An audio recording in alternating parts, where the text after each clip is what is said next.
really something that they never expected? They're upset with the campaign, would take such measures to disparage them, especially since they have supported her for years. You're correct. They kind of mocked Catholics, suggesting that some really actually believed Catholic teaching, and that was more socially acceptable, though, than being an evangelical, which would have been a bridge too far in socially acceptable circles. But again, talking about the Catholics, there's also information in these emails that show that the campaign was a part of putting up fake Catholic organizations to try to corrupt Catholic teaching, because they are concerned about what Scripture says when it comes to core issues like life, marriage, and human sexuality, and so they have to interject this false teaching, so to speak, within the church.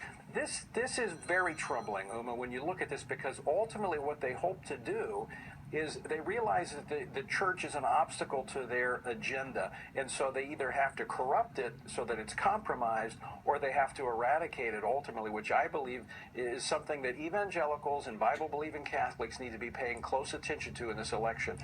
Hillary Clinton and her campaign are no friends of our first freedom, the freedom of religion. So this is a real attempt to undermine religious institutions by the elite political class?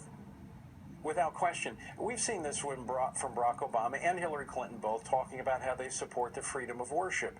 The freedom of worship is your ability to go into a building or some structure on a Sunday or a Saturday and worship as you see fit. But it is not a recognition that we have a first freedom, the freedom of religion, the ability to live your life according to your faith. Make no doubt about it, Hillary Clinton will be one of the most dangerous threats to religious freedom that this country has ever seen. You know, you mentioned the fact that few media outlets are covering this issue with any depth. What do you think if the emails contain mockery towards Islam or the Jewish faith, for example? Do you think we would have seen more outrage in that sense? Without question, the media would be all over that. However, though, I don't think you will see that within the emails of Hillary Clinton and others, because that's really not a threat to their statist agenda. And if you look at even some of the discussion about Catholic teachings, which shows me that these individuals in the campaign understand the teachings of the Catholic Church, and they're concerned about those teachings because it runs counter to reliance upon big government.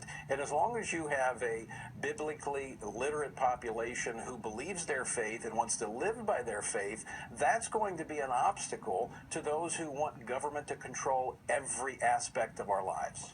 And we should note that the Clinton campaign is not denying the authenticity of these emails that have been leaked so far regarding this issue. Tony Perkins, good to see you. Thank you so much for joining us. Really appreciate your insights. Thank you. Have a great afternoon. You too.